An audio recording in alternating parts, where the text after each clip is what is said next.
This is a donut. It is very sweet and very good. But if you'd never tasted a donut, you wouldn't really know how sweet and how good a donut is if you'd never had that experience. Transcendental meditation is like that. Transcendental meditation gives an experience much sweeter than the sweetness of this donut. It gives the experience of the sweetest nectar of life, pure bliss consciousness. As Maharishi says, those who don't know, they don't know. Those who know, they enjoy. I hope this following documentary gives you some good news about the sweetness of life.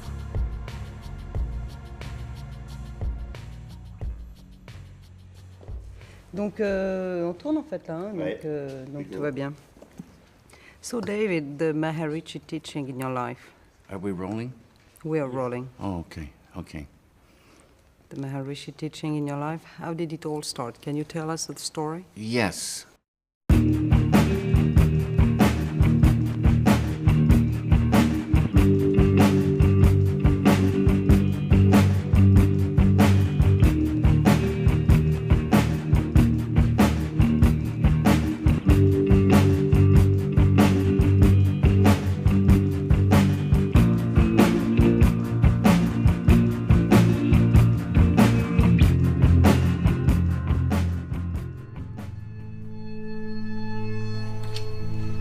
This here represents the surface of life. Surface. And we see surfaces, you know, surfaces. And about 300 years ago, scientists, they started wondering what was this wood and what was this metal and what was it really? So they start looking into matter. So this side is matter, and this side is mind. Mind and matter.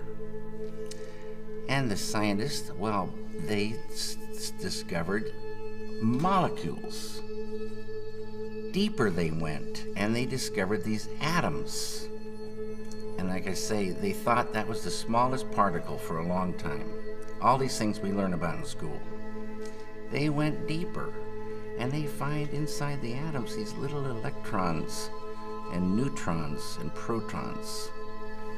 And they went deeper and deeper and deeper, smaller and smaller particles, smaller and smaller particles.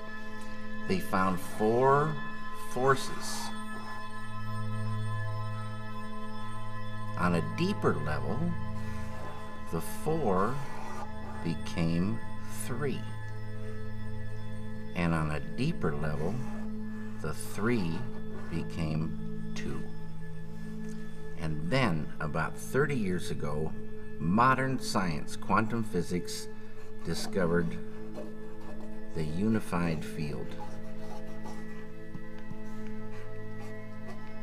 The unity of all the particles and all the forces of matter, of creation.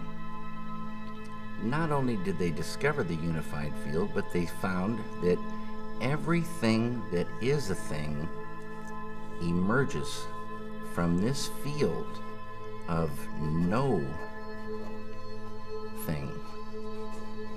Unmanifest it is. Unmanifest. It is no hyphen thing, but all things come from it. Anything that is a thing has emerged from this field of unity. It's oneness. The scientists know this exists, but if they wanted to get there, you can't get there. It's unmanifest. You can't walk into this field. But any one of those scientists could practice a technique, transcendental meditation, which Remember, true happiness is not out there. You're given a mantra. A mantra, a very specific sound, vibration, thought. Very specific. It needs to be life-supporting at all deeper levels.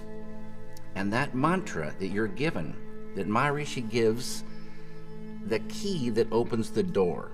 The mantra turns the mind within. Turns the awareness within. And you naturally dive. Why is it natural? Because each deeper level of mind and each deeper level of intellect has more happiness. And the deeper levels of mind and deeper levels of intellect correspond to deeper levels of matter. At the borderline of intellect, you transcend. Transcend is the key word. It means to go beyond. You're going beyond field of relativity, duality, experiencing oneness. Pure, unbounded, infinite consciousness.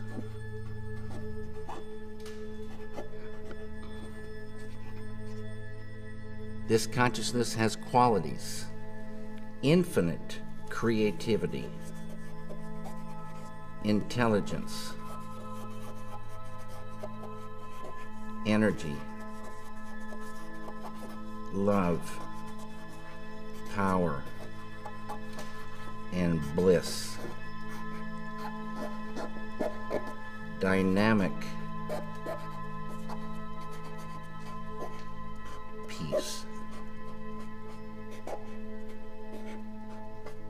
Always been there, never had a beginning, it is and it will be forever. Unbounded, infinite, eternal, immutable, immortal consciousness, fullness. Any human being can experience this easily and effortlessly with Transcendental Meditation. Transcendental Meditation is just a vehicle to get you here. When you experience this level, you enliven it, and it grows in the individual. So if you started with a ball of consciousness this big, everyone has consciousness. Consciousness is the way to understand consciousness. If you took it away, you'd see what it really is. If there wasn't any consciousness, we wouldn't exist. And if we did exist, we wouldn't know it. It's the I amness of life. It is life itself. Tied to consciousness is all this: creativity, intelligence, energy, love, power, bliss, dynamic peace, all positive. Light of unity, all positive. You experience this level and you enliven it, and this ball of consciousness that you thought was just going to stay the same for the rest of your life starts expanding, and these qualities expand. So day by day, you're growing creativity, intelligence, love, energy. And this ball of consciousness is now expanding, and you're owning unconscious or subconscious more and more and more. Side effect of the growth of this consciousness is negativity starts to recede. Tension. I write all these things. Stress. Anxiety. Sorrow, depression, anger, hate, fear, all starts to go. Can't live in the light of this. In schools, when there's stressed anxiety, horror stories, depression, so many people on pharmaceutical drugs, suicides, shootings, stabbings, you give a student this technique. It's easy to do. It's not concentration, it's not contemplation. Concentration, contemplation keep you right on the surface. You're not transcending. It's this field that does everything for the human being. this field. And you experience this field when you really get there and transcend. This is transcendental consciousness. It's, you know, there's so many names for this field. The Tao, Kingdom of Heaven, all these names for this one field, the absolute, totality. In Vedic language, this field is called Atma. A-T-M-A, means the self, with a capital S. Know thyself. Get there. Know it by being it. Unfold it. And what you're doing is unfolding your full potential as a human being. Your full potential of the beautiful human being is called enlightenment. And people can unfold their enlightenment. And man, you are not angry anymore? No, I told you, that anger lifted away without trying. Poison to the artist, poison to the environment, poison to the human being, lifts away without trying. But it's not that you become numb and sleepy and don't want to work. You get more energy, more enjoyment of the doing. And negativity lifting means that conduit of the flow of ideas, the flow of creativity, is not cramped by that. Negativity restricts that flow. So, you know, and you can still have righteous anger, being very strongly for something or against something, beautiful.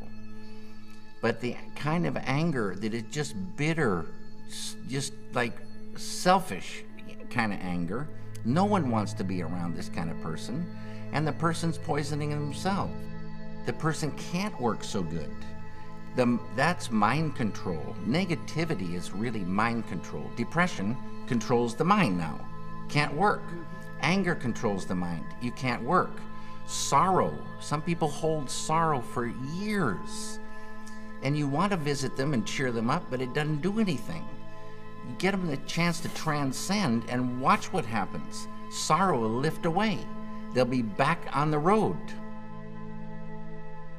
You started 34 years ago to go deeper and deeper into that spiritual journey, but it's lately only that you decided to go public about it more and more.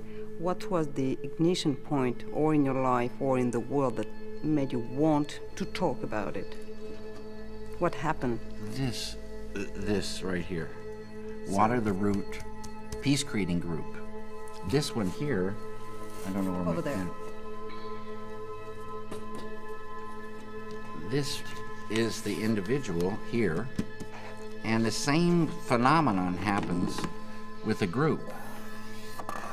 Lots and lots of people, square root of 1% of a population. So, like I said, for France, 750 to 1,000 do the thing. A group, quadratically more powerful than the same number scattered about. And this is a thing, like my friend Dr. John Hagelin says, if you have two loudspeakers and they're separated, you have one volume, you put the two next to each other and you got the equivalent of 4 loudspeakers. You put 3, you've got suddenly the 9. It's called constructive interference. It's a real thing. A group, close, doing the program, advanced techniques.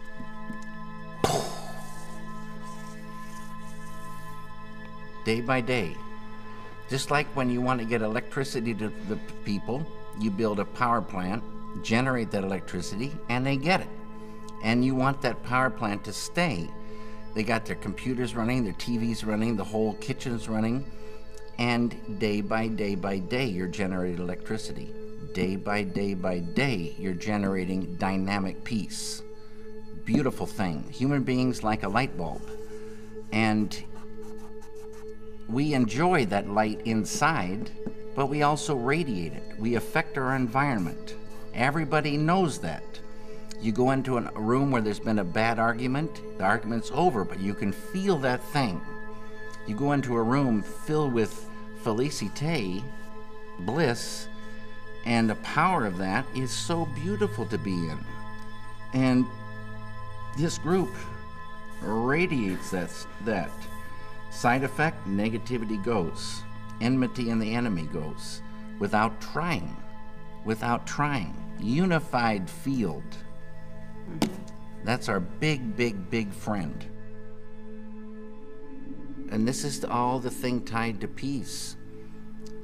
It gets to the point where you couldn't hurt another human being.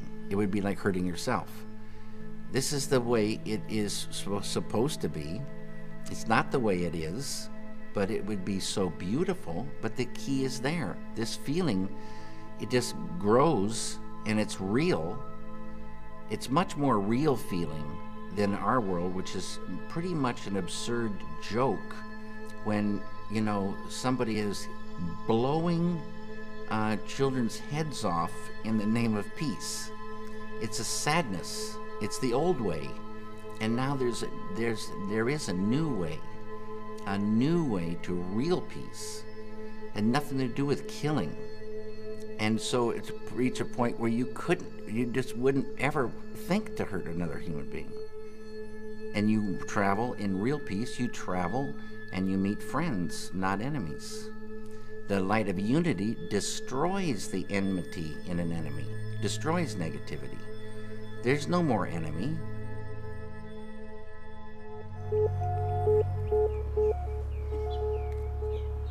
I hope you enjoyed this documentary. Thank you very much. And I wish you all the very, very best.